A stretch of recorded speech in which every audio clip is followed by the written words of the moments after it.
like bad squatting form like causes like injuries, or like the rate at which it causes injuries? Like, totally. So is that something you've studied? Like, yeah. So for one, the reason for that is unfortunately sitting. It's like getting a personal training session customized, but in a group setting. So rather than paying thousands of dollars to go meet with a personal trainer, you can come to our classes and you get the same value, but in a group setting. entrepreneurship approaches it is like kind of the shifting demographic of who's going. I'd say over the past 3 or 4 years specifically, there's been a huge boom in just awareness of how important it is to be healthy.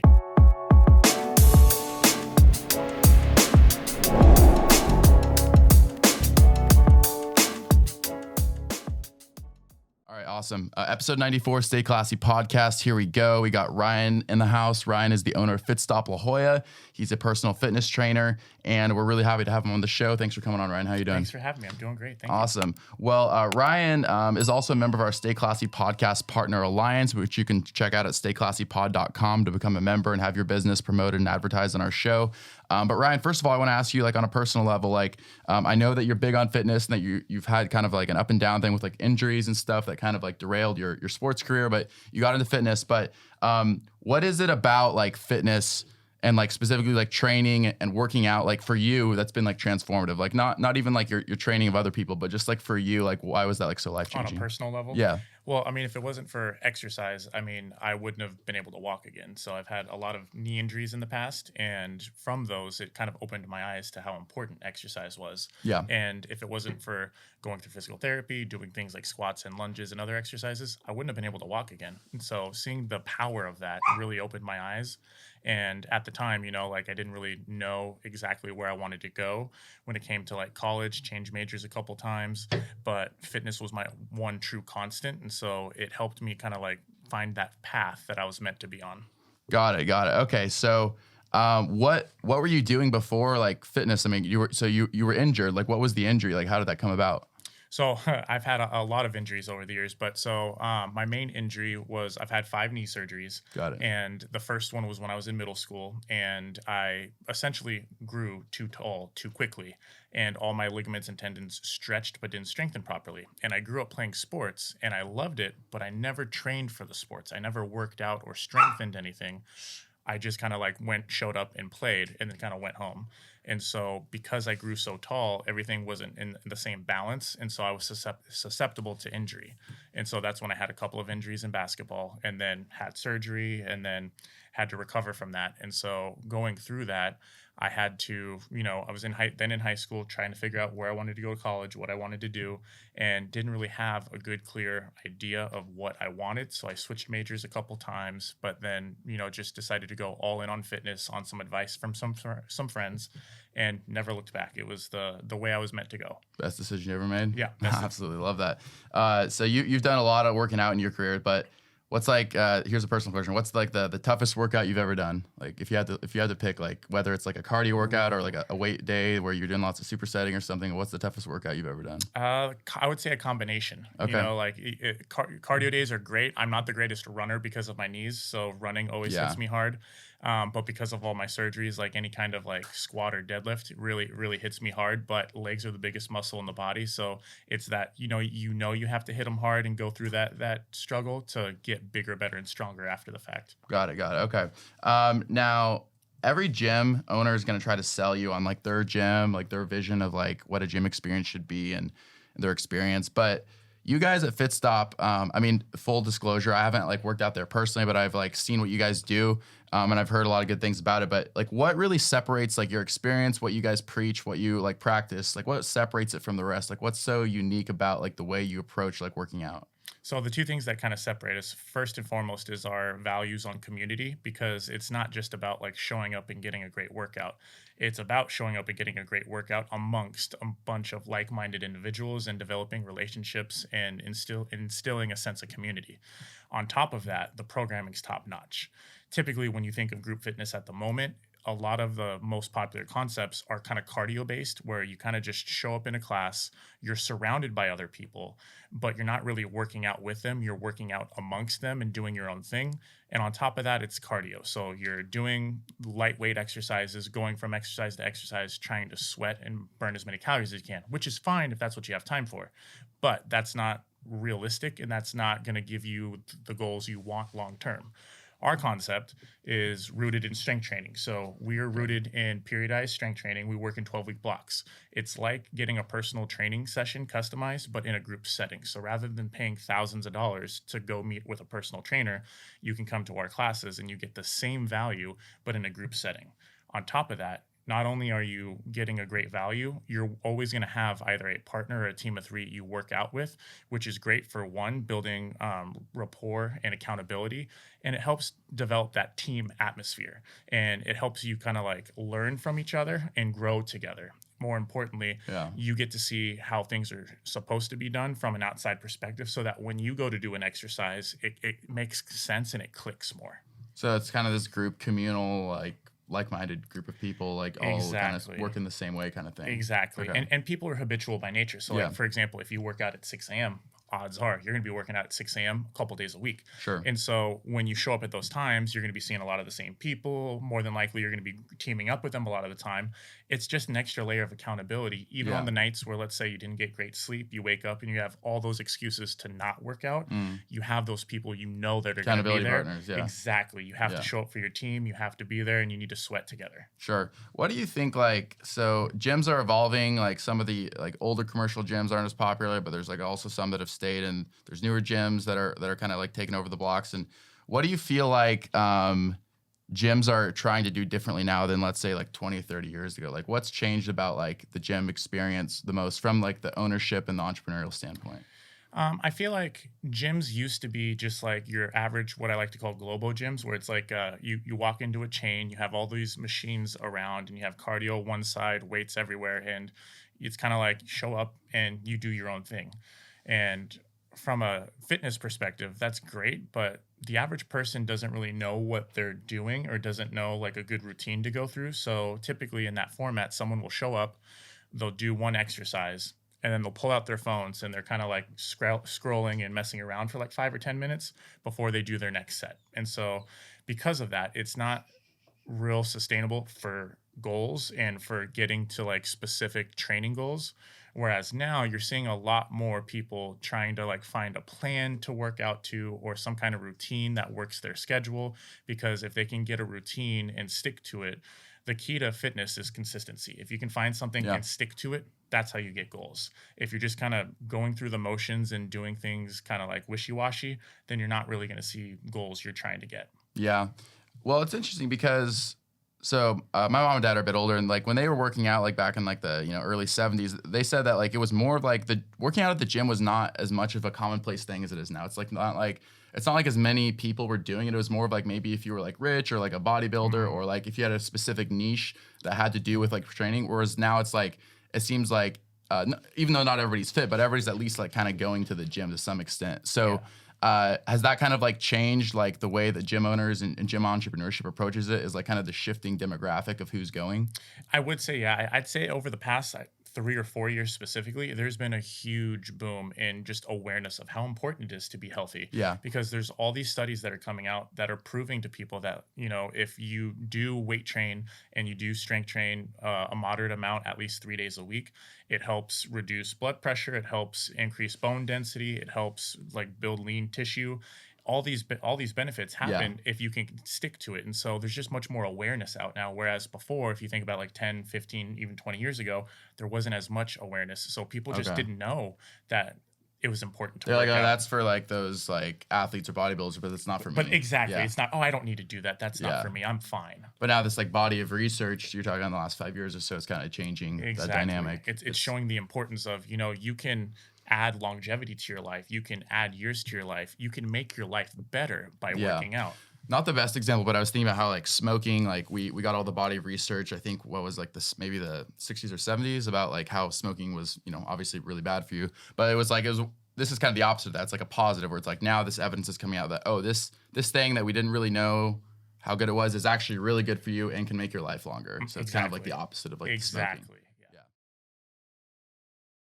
Attention San Diego homeowners. I can help you sell your home for more money in less time and keep you in your current home for up to 6 months while we search for the new home. If you're thinking of upsizing, downsizing, or just cashing out, contact me immediately. My name is Gabe Mendez, and I've been awarded top 1% of real estate agents in San Diego County with a perfect 5-star review for the last 6 years. Listen, you've done what most investors do, which is buy low. Now it's time to sell high. We don't know how long these interest rates will remain this low. Don't miss this opportunity and contact me today. So I wanted to ask, like, as far as I kind of know the answers to this because I looked around at your website a bit, but like as far as people who haven't never worked out with you guys before, like, what is it about like lifting that you teach and you emphasize that no one else around here is really doing? Like, as far as like whether it's like form or like conditioning or like kind of like regimens, like what is it something about how you guys like are training people that other people aren't doing, and why is it so important? So we're rooted in something called functional fitness. So Okay. functional fitness is essentially helping people do exercises they do every day that they don't realize they're doing. We help them get more efficient at those things, and we help them move better and more efficiently. For example, squats. You probably squat on average at least 20 to 50 times a day without realizing it. When you're getting up out of a chair, when you're getting in your car, getting out of your car, even if you have to go to the bathroom, you're essentially doing a squat. No one should be doing any of those activities and feel limited or Yeah, struggle with those activities. sure. So we focus on developing good movement efficiency and form in exercises like that. So like a squat, a deadlift, and a bench press. And by getting them moving more efficiently and safely, it gets them stronger in those movements. When they get stronger, they're building more lean muscle tissue in those movements, which is going to help them move better outside of here. So that not just in the gym when they're squatting with weight, but when they're at home, they're going to be squatting and moving better because they have all those movement patterns that are like instilled in their brain now, and they don't have to think about how they're supposed to bend over. Sure. I'm wondering, is there like any research you've looked at in terms of like how like bad squatting form like causes like injuries or like the rate at which it Oh, causes injuries? Like, oh, totally. is that something you've studied? Oh Like, yeah. So for one, the reason for that is unfortunately sitting. You know, the average person does yeah, 8 to 9 hours of sitting throughout the day. It starts, when we're put in school, we have to go to yeah. school, sit at our desks 8 hours out of the day, and then There's like these sitting robots. Like, yeah, exactly. And then, you get out of school and you think, "Oh, I'm finally going to get to break this cycle of sitting." And then the average person sitting at a desk and a computer hunched over, which messes up biomechanics. When you sit, something happens to where you're shortening your hip flexors, which, those attach into your pelvis. So when those get tight and short, 9 times out of 10, that leads to lower back and hip problems. So when someone says, "Oh, my back hurts" or "my hip hurts," most of the time it's not the back itself that's hurt. It's some kind of imbalance or tightness problem from too much sitting. By simply addressing those, it helps undo all that tension in those problems. got it. Okay, interesting. What about like other exercises? I mean, we've talked about squatting, but like, what are some other exercises that a lot of people train wrong that you guys like teach differently, or that you just think like the form needs to be like preach better, like essentially? Like, So our foundational basics are squat, like we already talked yeah, about, deadlift, bench press, pull, and any kind of carry. And what do I mean by carry? So think of when you're going to the grocery store and you got like 6 or 7 bags of groceries and you're trying to get them from the car into your house. yeah, Most people don't know how to efficiently carry or load weight from one place to the other. So going from point A to point B, and they think, "Oh, it's not an exercise, it's just, carrying things." When you're carrying something, you should be engaging your posture, you should be engaging your core, yeah, because essentially it's a core exercise. You want your core to be taking the load of whatever weight you're holding. You don't want your spine to be taking that no, load. And if you're that's carrying a really bunch bad. of weight and you're not doing that, then you're going to kind of go lopsided, which again most people overlook because it's an everyday movement, and people overlook how simple and efficiently you could be making that movement. Yeah, I feel like people like think of fitness as like, oh, like I'll look good or I'll be really big. And those things can happen, but it's also just like very practical. It's like everyday life like gets easier. Like Exactly. you're just doing regular person things that like not even a bodybuilder needs to do, but just like regular person things. Like that gets easier when you actually practice like the form the right way. So, Exactly. And the one thing that like I'm so happy about like Fitstop is we believe in like people moving better and more efficiently. Our motto is we want everyone to move more so they can live more. yeah. What's out at the moment, there's a negative connotation on like when you work out, it's all about the number on the scale and losing weight and sweating. Yeah. And with that, it's a lot of like negative mental health Yeah. association Yeah. because people with that thought process, if they're not Very sweating defeating. and they're not losing weight, if they hop on the scale and they don't see that number go down, it can be really debilitating. Yeah. Whereas we focus not on the number on the scale, but how you feel, how you're moving. Are you getting stronger? And we measure that actually. You know, we have our own custom app, and so we have what are called trackables. We work in a 12-week block. We have random trackables throughout that 12-week process. So, for example, we have, let's say, a 5-rep max squat. If Susan is squatting 100 pounds in week 2, and then in that same 5-rep max squat, if she's doing it in week 9 and does 140 pounds, she can track that in the app. She then looks to go track the second time, and you're seeing tangible evidence. You just got stronger by 40 pounds. So that's just like that's your guys' own app? Exactly. That's our own custom app. trackables? So and it's got trackables. That's just one example. There's a lot of different types of exercises / workouts that are trackable, but it helps kind of, again, that level of accountability and tangible evidence. Like you're trusting the process. You started with us at the beginning, and you're working towards something, and the proof is in the pudding. You know, and it's just very powerful because people get to see. You know, it's hard to notice gains. You know, when you're working out consistently, it's hard to see like weight gain or weight shift. But if you can look at numbers that say, oh, I gained 40 pounds of strength, that's very rewarding. Yeah, absolutely. So what was like before Fitstop, before you owned Fitstop La Jolla, like what was your personal training life like? I mean, you were just like working one-on-one with clients, like, and then how did that lead to like, hey, I want to own my own gym? Great question. So again, I've been in the industry for 15 plus years. I'm kind of a jack of all trades. I've done almost anything you can think of fitness related. I've done small group personal training at a global gym, big franchise. I've done small studio training. I've done small groups. I've done corporate boot camps. I've coached other group fitness classes. I've kind of done a little bit of everything. And the one thing that I've been waiting for is a concept that, you know, was rooted in strength training, had great values, and was something that would give the average person the most good. Because at the end of the day, it's all about how can I help the most amount of people and give them the most value in their lives. Yeah. And so I've always had that dream, and I got lucky that I met the woman of my dreams that kind of balanced that dream. I'm on the fitness side of things, and she's been in group fitness for about 8 years on the building community and gym running part. And we were just a match made in heaven for that dream. And so we always knew we wanted to do that. We were just kind of waiting for the right opportunity. And so we kept our eyes open and just kind of were patient. And then we got lucky when Fitstop kind of got dropped into our lap. It was kind of like a dream that was like too good to be true, but no, it is true. So it just worked out perfectly. So you met your wife, Cassie, who's here with us today. And then you also got approached by, or you approached Fitstop to do this? So funny story. So I had a client who had a former business partner that went to Australia on a vacation. And he was sending him all this information about this gym he was working out at. And he was like loving it, loved the experience, and was having a lot of fun. My client values my fitness advice, obviously. So he was sharing this info with me. And it was pretty cool. And like every bit of information I was seeing, I was like, wow, why is there nothing like this here? Like San Diego needs this. Like this is where this needs to go. So finally, I told my client, I was like, listen, can you put me in contact with your business partner? Because I really want to like try to find out more about this, because I think this is something that like the US desperately needs. So you felt like there was a niche for something in San Diego that wasn't already there. Exactly. And you were well positioned to do that with your experience. What were like some of the early days like? I'm sure it was challenging, like getting this thing off the ground. I mean, I'm sure it's still challenging, but like those very early days, like what was the kind of the obstacles and how you conquered them? Honestly, the biggest obstacles is just getting the vision together. You know, for one, finding the right space. Because, you know, if you don't have the right space, then, you know, you're not going to have people flock to, you know, nowhere. So we looked, and me and my wife are both San Diego locals. So we had a good general idea of like areas we wanted to look out for. But we had like a set list of certain things we were looking for. Sure. And if they didn't fit all of them, then it wasn't the right fit. And, you know, when it came time, we looked probably at like 8 to 12 locations. And, you know, every location would be, and every location would be fine, but there's like just something off. It wasn't the whole package. And then the first time we walked into La Jolla, it was kind of on a whim. It used to be an old mattress store. And it was kind of funny because the listing we saw, the pictures didn't do it justice.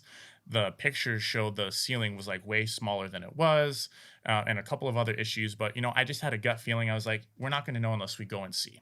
So we walked in, and from the second we walked in, it was just like this big, open, beautiful canvas. And it was just wide, it was open, big ceilings. And we both looked at each other and we're like, I think this is the one. Yeah. And the fact that we both looked at each other at the same time and said that, spoke volumes for me. Yeah. You just like complete each other's senses. Exactly. Yeah. Exactly. That's wonderful. So Enjoying this episode? Subscribe for more content on finding your own path to success. Every subscriber makes a huge difference to the pod, and we're grateful for everyone. And don't forget to throw us a classy like and comment too to let YouTube know that you're a fan of our stuff. Now back to your regularly scheduled podcasting.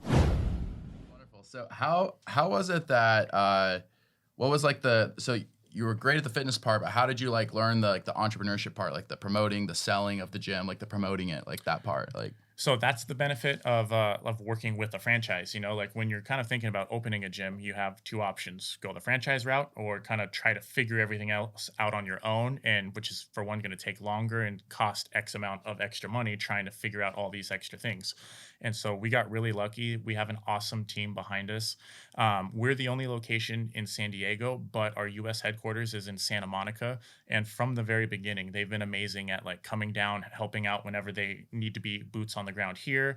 We go up there and do trainings whenever we have to. And they've just done an amazing job supporting us every step of the way, because again, we haven't done this before, but there's over 160 Fitstop locations worldwide.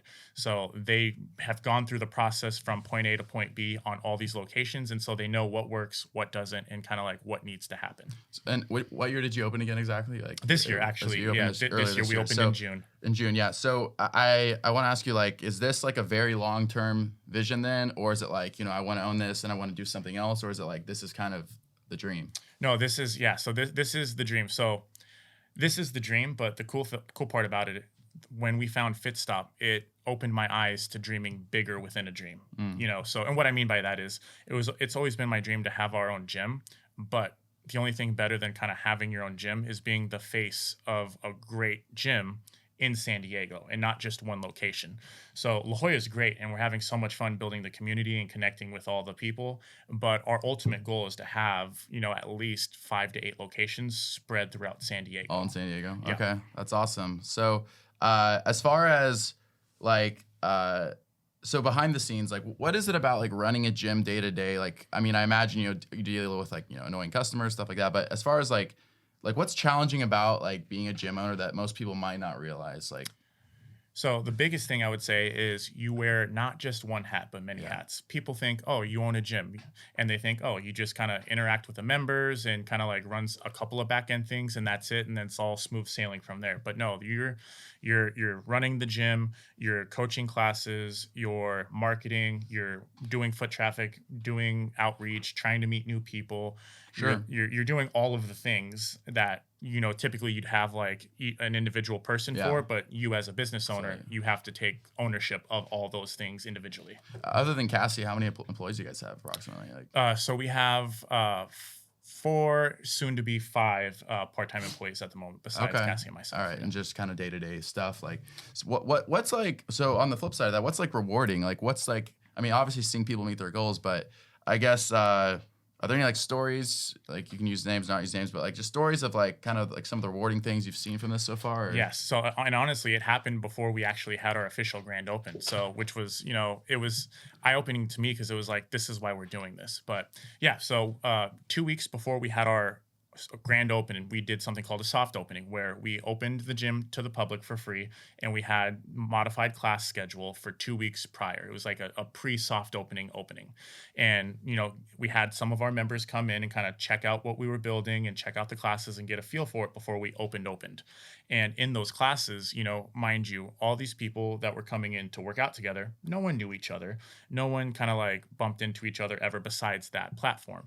And so I remember specifically there was a 5 p.m. class on a Tuesday, and we had 2 gals that, again, we're a team-based workout. It's not just show up and do your own thing. So when you show up, the coach is going to pair you off with a team for the workout. And so I paired off these 2 gals who, again, had never met each other, but they were similar fitness levels. And, had similar personality types, and I was like, oh, they're going to be a great couple. They're gonna team up together, and they're gonna work well together. And not only was that true, I mean, you could tell when you watch them work out. One would do a little extra weight, the other would go a little heavier, and they were just kind of pushing each other and motivating each other to kind of like work to their full potential. But afterwards, through sweating together and kind of developing that bond, after class, which was the last class of the day, they were standing kind of towards the front and just powwowing, chit-chatting while I'm cleaning up, tearing down, mopping, vacuuming, doing all this. An hour later comes after class, and they're still out front powwowing and developing this friendship that pushed them forward. So we're creating relationships, we're creating friendships, and we're creating a community, which is the most powerful thing. And that's what opened my eyes to how great that this gym is and how great Fitstop is. It's not just about the workout, it's about instilling values and developing community. How long have you lived in San Diego again? Like born and raised, actually. So there's kind of this perception for people who don't live in San Diego. I feel like that San Diego has this very strong fitness health community. Like in your experience, like, well, A, I guess is that accurate? But B, like, how does that play out in terms of like the fitness community that you're trying to build? Like, I'd say it plays in because most people that live in San Diego, we're very blessed to be so close to the beach, and so there's a lot of fun water activities like surfing, kayaking, that a lot of people tend to do on a semi-regular basis. And so by being in a regular strength training routine and being more efficient in your movement patterns, it makes you more likely to want to enjoy the weather we live in.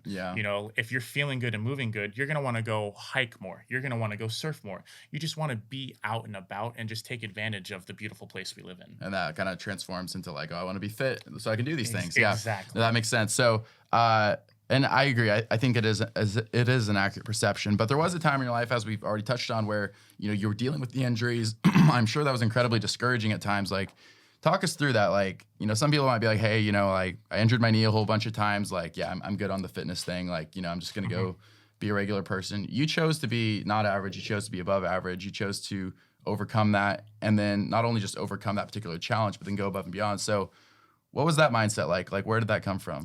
Honestly, growing up in a big family, I'm very competitive by nature, and I grew up with a lot of sisters, and we all played sports, and not just then, but like we were competitive with each other. We'd get home and we'd be like, oh, how many bats did you get? You hit two at bats? Oh, I hit 3. And there was always that sense of competitiveness. Back and forth, and especially when you have a lot of siblings, it's different because even besides that, you have to compete without even realizing it for attention from the rest of your family. And so I've just always been competitive by nature. And so even through the injuries, the average person would get injured and be like, oh, I can't walk. I'm just going to sit on the couch and, veg out, not do anything, and just be like, I guess that's it. Whereas like me, I was like, no, how can I? That? Yeah. No, that's not me. I get cabin fever really easily. Okay, I can't sit still that long. And so like for me, it was like, okay, how can I get back bigger, better, and stronger? And the thing that also opened my eyes is like, even after the surgery, literally not being able to walk, you would think, oh, I can't work out, you can't go to the gym, you can't do anything. No, you still have, that's the beauty of fitness in general. No matter what injury or like tweak you have on the body, there's modifications, there's ways around it. If you can't walk, you got a bunch of muscles on your upper body that you can still work out and still get some exercise in and release those endorphins and still progress yourself. And that's the one thing that's always been a blessing through all my knee injuries, because again, it can be hard sitting there mentally and not being able to like work to your full potential, but being able to still work at a different goal and prioritize while you're getting better in your legs or in a certain area is the best way to keep progress going. Yeah, no, I completely agree with you. There's that one guy, Zion Clark. You know who that is? Yeah, he's like an MMA guy. Anyways, I can't remember I think he was born without legs, and he's still like an MMA fighter, very successful, like fitness guy. And I always think about stories like that. And that's where it's like whenever I have an injury, and I've never had an injury as serious as yours, but I always think like, man, like, okay, if that guy battled through it, I could do it. But there's just like, right, we all need that like stories of those motivations, those mentors. Like, was there anybody for you that was kind of like that? I mean, I know you had the sibling kind of healthy rivalry thing going, but was there like a mentor, maybe someone in your life when you were maybe kind of like, not going downhill, but just like kind of like maybe in a slump who kind of kicked you out of it? Like, I've been blessed to have a couple over the years. I've had, like I'm real close with my sisters. They've all been like there for me in some of like the worst points of my life. once I found my wife, she was like a light in my life that kind of like helped kind of push me and motivate me through some things as well. But also, I have had some great mentors over the years. I got very lucky before I even got officially certified in the fitness industry. When I just finished school, when I was just getting my start, I got lucky enough to intern at a gym called Fitness Quest 10. So it's in Scripps Ranch. I've heard of it, yeah. The personal trainer, the owner, his name's Todd Durkin. Yeah, he's been on this podcast. Yeah, he's an amazing guy. He's one of the top trainers in the world, not just San Diego, but the world. And his energy is unmatched, and the values and the lessons I learned in that internship at his gym set me down the path of like how I approach fitness and how I look at workouts from the very start. So I got very lucky that I was able to do that from the start of my career. Shout out to Todd Durkin. We love that guy. Yeah. That's Todd. honestly one of my favorite podcasts that we've done was interviewing him. And he's great. He's an awesome guy. And yeah. again, I mean, you can attest when you met him, yeah. it's just his energy. It's like you see videos or you see like something and it's like, oh, there's no way that's like actually him. That's got to be like a front. No, Yeah. he is 100% He's so authentic. genuine. He's authentic. Like once the camera that's stops him. rolling, it's still him. Yeah. Yeah. That's pretty rare nowadays. I feel like people like Exactly. seek, excuse me, people seek recognition. They seek like public, like the social media fame, but then when the camera switches off, it's like, who are you? It's Yeah. like, but Todd is just like on fire 24/7 He's just from the moment he authentic, wakes genuine up. guy. Yeah, from A to B. It's just because he's from New Jersey, guys. Come on, we're all, forgot. Yeah, we're he all is. like that. He is from Rob's hometown of New Jersey, and his book is great too. But I can't think of the name right now. It's his book is The Mastermind. no, his other one. I think it was his first book. Is like. Anyways, we'll think of it later. But Yeah. what is so you've had some mentors in your life, but how did the discipline from fitness bleed over into entrepreneurship? That's my next question, because if you said you have to wear a lot of hats, but so you have to learn these new things, but clearly to get to the point where you're at now, like that discipline had to carry over. Like how did that happen? So it's a lot of discipline, but honestly, just organization. Yeah. Because you're having to balance so many different things, you have to do it in an organized manner. You can't Yeah. just, Monday say, all right, I'm going to try and do this. And if I get through it, I get through it, and then do these other things. Sure. You have to have a plan of attack. Monday, I'm doing this. In the afternoon, I'm attacking this. Yeah. Tuesday, set aside, so you have to prioritize and compartmentalize all these separate things so that one job doesn't get overlooked. And so honestly, it's not so much discipline, but just organizing in a Yeah. thoughtful manner. Yeah, no, that's true. I mean, I feel like some people are great big picture people, right? Other people are very good with like the minute details. Where would you say you fall more on the spectrum of, or not really either, just somewhere in between? Like, I'd say I'm just past the medium. Yeah. I always like to joke with people. It's you have two types of people who play checkers, who are in the moment thinking about like what they're gonna do maybe next, and then you have chess players who are thinking 5, 10, 15 steps ahead.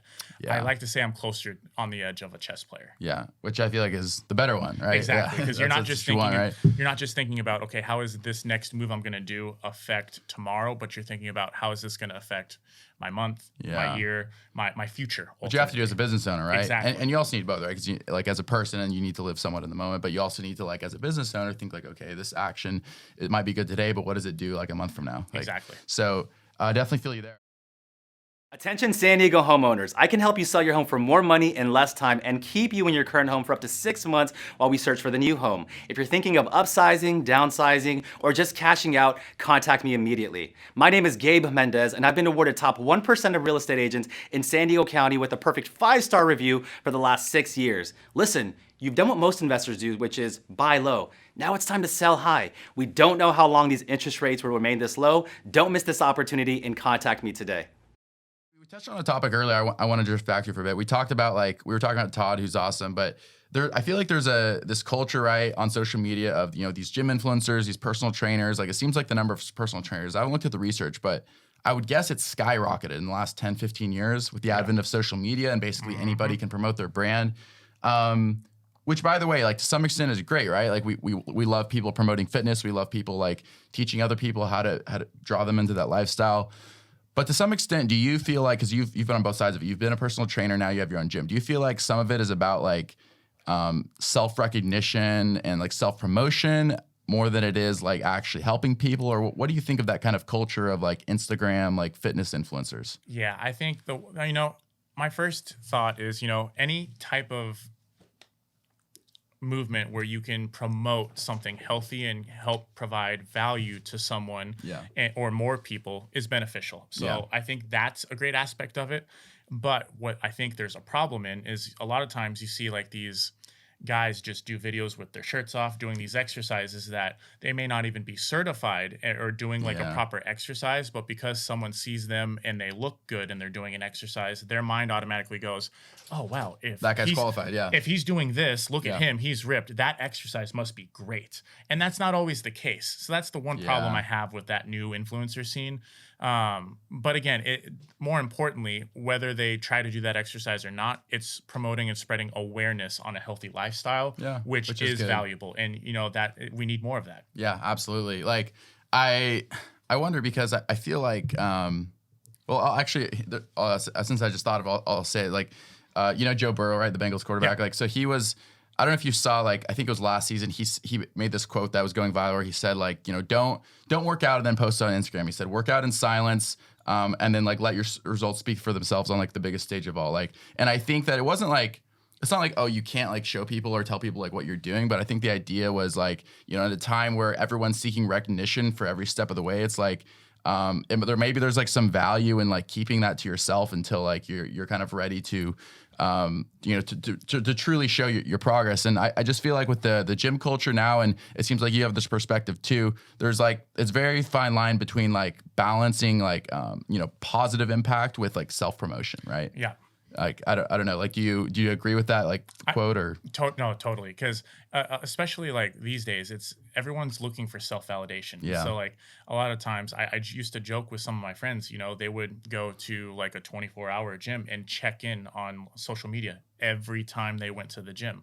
And if they didn't check in, they felt like, oh man, I forgot. You know, like they would stress them out mentally. It's like who dude, cares? who cares? Yeah. Who cares? Like, did you work out? Great. Do you feel better after your workout? That's all that matters. Yeah, You know, it's not who about cares? other people knowing. Yeah. Or even like nowadays, like more recently, it's with all the technology and the fitness gadgets and tracking metrics and all this, which is great. I'm a big fan of that. Yeah, there's like Strava and a bunch of other stuff like that. Exactly. But like people, if they forget to like log their workout at the beginning and like get credit it's for like it, this huge deal. it's like, oh, I got to start over. This whole half of the workout doesn't count because I forgot to track it. No, yeah, that's the wrong perspective. Now, as far as like just other gyms in general, like, and I'm not asking you to like disparage like any other gym, but like as far as just like the commercial gyms compared to like the kind of experience you guys offer, obviously you guys offer a different experience, but what are some of the things that you see about like kind of the commercial gym experience, and that you kind of touched on earlier, but just getting more into it now, that maybe aren't as positive? Because like obviously people going and working out is like great, but like what are some things you notice about commercial gyms that are like, like we want to do better than that?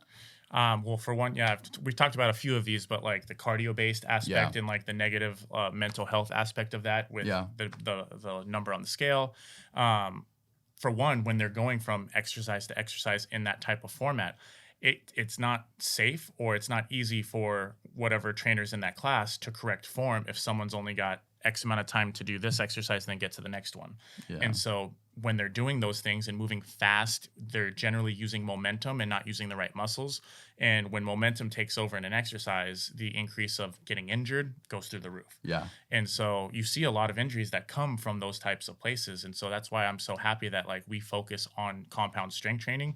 And depending on the day of the week, the focus is different. But like for our lift days, for example, we're low intensity and we're functional fitness strength based. And so we program rest into those workouts. So for example, if we have in a station squats or deadlifts programmed, there will be one other exercise, but there will also be a station or an exercise that's called recover/rest. Yeah. That person's whole goal is to spot and help make sure that person is doing correct form and resting themselves. So for one, you're spotting partner A and you're watching how they're doing and making sure they're doing it efficiently. You're seeing how that exercise is supposed to happen. Yeah. While doing that, you're actively giving yourself rest to then hit your set. Okay. It's science. It's very efficient. Exactly. Yeah. But it's science. If you want to lift heavy, your body needs rest to be able to bounce back and push weight. Sure. You can do that with lightweight, but you can't do it with heavyweight. And so by doing that, it's very powerful for helping people like instill real, actual strength gains. Oh, I love that. Like, it's interesting. Like this is just like kind of a me observation, but it's actually a lot of people I've talked to feel like, like the bodybuilders from the 70s and stuff, if you compare to them to like kind of the guys now, and obviously you guys work with regular people, not just bodybuilders, but like it almost seems like the people back then like almost looked better like than some of these like kind of over steroided out, like kind of gross, like looking, and I'm not going to name names, but we know who I'm talking about. Like, is there something to that? Like, is there a way that people are working out differently now that's like emphasizing the wrong things? Is there a reason why the people from like the Schwarzeneggers of the past, like those people almost seem like they're in better shape than like kind of the overly like muscular bodybuilders that we have now? So those bodybuilders were, when you're training for a specific purpose like they were for bodybuilding, their whole careers and lives were their bodies, making their bodies look camera ready, look impeccable from this muscle to that muscle. Yeah. And so because their lives depended on detail and attention to detail, that's why they're like those bodybuilders from that genre always looked amazing. Yeah.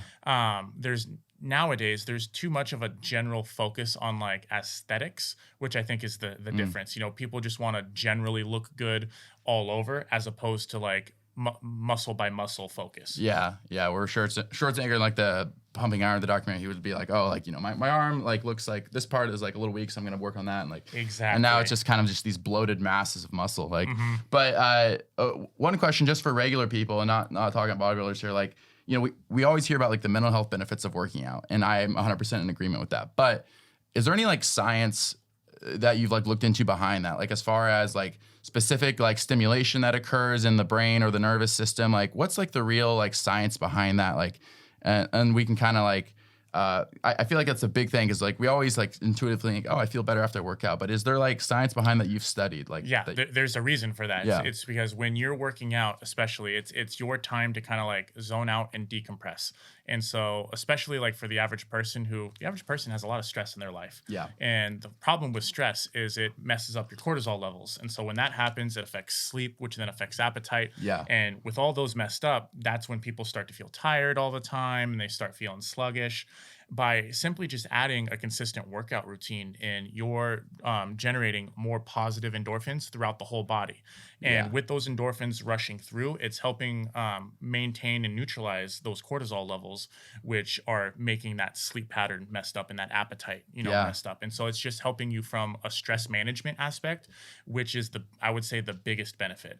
But yeah, it's just getting all the good positive endorphins pumping through your body, making you feel good. I always like telling people, life's a circle. When let's say you get sick or you get banged up, it's very easy to then go, oh, I'm craving fast food. I want something bad to eat. You eat it. Oh, I'm feeling worse now. But all those cravings are going to start coming out of the woodworks. When you're craving all these negative things, it's hard to get off that negative cycle. Yeah. But there's a flip to that. If you're eating all the right things, if you're exercising, if you're doing the right things, you're going to feel good. If you're feeling good, you're going to be more likely to want to keep that good feeling. Yeah. So you're going to be sleeping better. You're going to want to keep to all the good eating. And so life, it's just a circle. If you can make good decisions and try to do it on a consistent basis, it's going to make you feel better. But more importantly, it's going to make you want to do those things more often. Yeah. By the way, we also have Cassie in the house here. Cassie, would you be interested in coming on for a few minutes or talking? Or is that okay? Oh, it's all. One more question for you though before we go is just in case I forget, for people who are wanting to sign up, like how can they do that? Like what's your website, what's your information and all that? So it's super simple. The easiest way is to download our app. Our Fitstop app is in the App Store. It's both Android and Apple compatible. That's the easiest way. By downloading the app, you can literally do anything. You can start your membership. You can book a free session. All of our deals that go on throughout the year are going to be on the app as well. If you want to follow along on Instagram, our handle is fitstop.La Jolla. And our website is fitstop.fitness/la-jolla. All right. Well, appreciate you coming on today, Ryan. Thank you so much. It's a pleasure. Thank you for having me. Awesome. Yeah. Did you subscribe yet? If you like our content, it's the easiest way to support the pod. Hit the subscribe button on the bottom right and keep it classy. All right, awesome. Well, Cassie's Ryan's wife, and you guys run Fitstop La Jolla together. So, Cassie, tell me your side of the story. So, Ryan is, he's coming in, he rebounds from his knee injuries, he's personal training, and then he ends up marrying you and starting Fitstop La Jolla together. But what was kind of the transitional moment for you, where you were into fitness, obviously yourself, but where you started to think about personal training or owning a gym, or how did that mesh with Ryan's vision? I actually come from group fitness, and I've known since my very first group fitness job that I've wanted to own something. Yeah. And I just kind of worked my way up, working really closely with other franchise owners, various franchises here in San Diego that are well known throughout the country. But I, learned how to run a franchise from that, which was really cool. I've always worked my way up, working closely with the owners, seeing what they do on a day-to-day basis. Fitstop, they came in, or when we started with Fitstop, they taught us everything on their aspect. And it's kind of cool because everything that I, worked closely with other franchise owners, I kind of knew, which was really cool. I was Sure. like, oh, I know how to do that. I know what that means. So that was kind of my perspective. I love group fitness. I love communities. That was always my job. But I always kind of kept closely to myself that I've always wanted to be in that position, in the owning position, until I met Ryan, actually. And then I realized his dream, and then my dream kind of aligned, and then we kind of just went from there. So that's awesome. I love that. So your vision's kind of aligned, and like your vision of fitness aligned with that of the Fitstop, like corporate side. So then, what was like? So you guys opened earlier this year, but like so far, and just be perfectly candid, like what has been your like impression, like good and bad, about like running a gym like day to day? I mean, you do everything. Yeah. So not everything's going to be fun. Sure. Obviously, my favorite parts of the day are getting to see the members come in and working out with the members too. All of our trainers, we all would like to work out, on the daily basis with our members to, one, get to know them, but also to, on the business side of things, to get referrals. We want people to tell them about us, Spread the or word. to tell us like how they're feeling during class, if they're seeing progress, that sort of stuff. So that's obviously the more fun side of it. And then, cleaning the studio, making sure that we are calling all of our leads, making sure that everything's clean. And, we're in La Jolla, so we got to keep things immaculate. Sure. We got to really cater to, who's around us, making sure that our neighbors are happy, making, that it's a all around, we do everything, there's never going to be any fun moment, or there's not going to be all fun moments. It's going to be a split. So, So that's the business side. Then on the personal side for you, obviously fitness has been transformational. Like we talked with Ryan just now about the mental benefits. We talked about like obviously the physical benefits, which, we're always uncovering new research all the time about that stuff. But was there a moment in your life, or maybe like a series of moments, where for any of those reasons you decide like, hey, like I'm not just gonna, like fitness is gonna be like the center of my life. Like I want this to be reflected in the rest of my life, like carried out. Like how did that come about for you personally? So I played soccer throughout high school. Then I remember my senior year, I joined a gym. It was 24. And, 24 I started working out, and then I had started to see different types of progress, just not even really trying to like get fit or whatever. I just wanted something to do, to be honest, because it was like I just graduated. I wasn't playing soccer anymore, and or I wasn't really doing anything anymore. So I needed I needed to stay fit. And I don't know really when I was like, oh, like I want fitness to be the game changer, but I always knew that like I wanted a business, if that makes sense. You wanted to be your own boss, always right? more, I always knew that I wanted to work for myself, and I wanted to do something that I loved. I slowly started to fall in love with fitness. So I was that girl that was always at the gym. And it's funny because like now I feel like you see a group of girls and they're always all together at the gym. Whereas me, I was always like the girl in the friend group that was always at the gym, and none of my friends wanted to go kind of with in your me. own zone, And I'd be like, hey, let's go to the gym, No come one to would the go gym with with me. you. No one would want to come. So Story of my life. So that was me. And then I slowly just started becoming more obsessed with it. I would challenge myself, do different I did like bodybuilding competitions.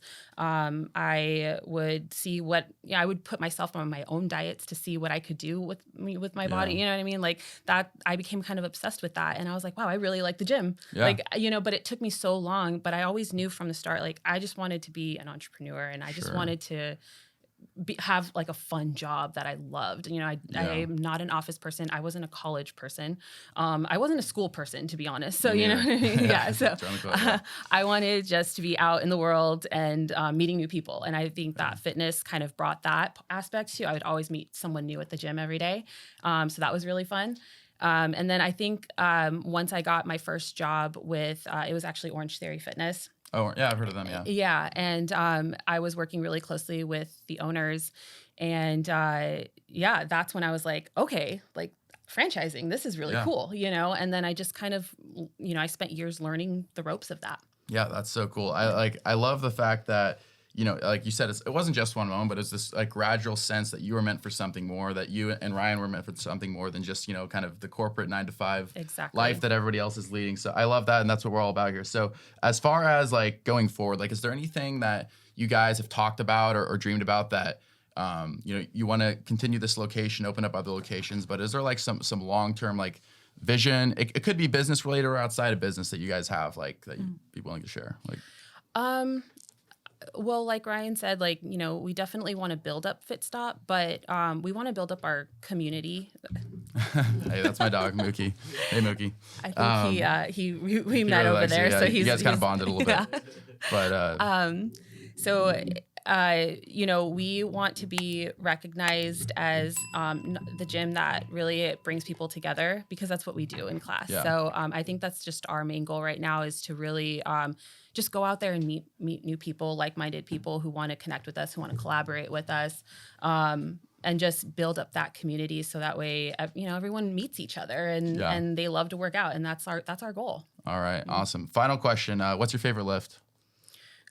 Deadlifts as of right now, probably like 3 years ago. That's a controversial one, right? Because it's like a lot of people are debating whether deadlifts are still good for you or stuff. But it's also about if the you form, do right? them right, then they're good. They're good for you. Okay. And I'm not going to say that they're bad for me, because I love deadlifts. Yeah. But if you asked me like 5 years ago, I would have said just a regular back squat. Okay. Yeah. Awesome. I forgot, Ryan, what's your favorite lift? I forgot to ask you. Bench press. Bench press. Yeah. Of course. Me too. Yes. Yeah. That's a guy thing. Yeah. Let's go. Chest day all day. Yeah. All right. Well, Cassie, Ryan, thank you guys so much for coming on the show. Thank you so really much. appreciate it. This has been awesome. Yes. And again, Fitstop La Jolla is a member of our Stay Classy Partner Alliance. You can check us out at stayclassypod.com if you want to sign up your own business today. Really appreciate you guys coming on, and let's do it again. Yeah. All right. Thank That's you a wrap, so much. guys. This has been another recorded episode of Stay Classy Podcast with your host, Steve Wire. Thanks so much for tuning in. And as always, you can find all of our content at our website at stayclassypod.com. And thanks to our production sponsor and partner, MaxLux Media. You can find them at maxluxmedia.com. Don't forget to like and subscribe to our channel on YouTube. Every subscription helps and goes a long way towards ensuring that we can continue to produce content for viewers like yourself. Thanks so much. Stay classy.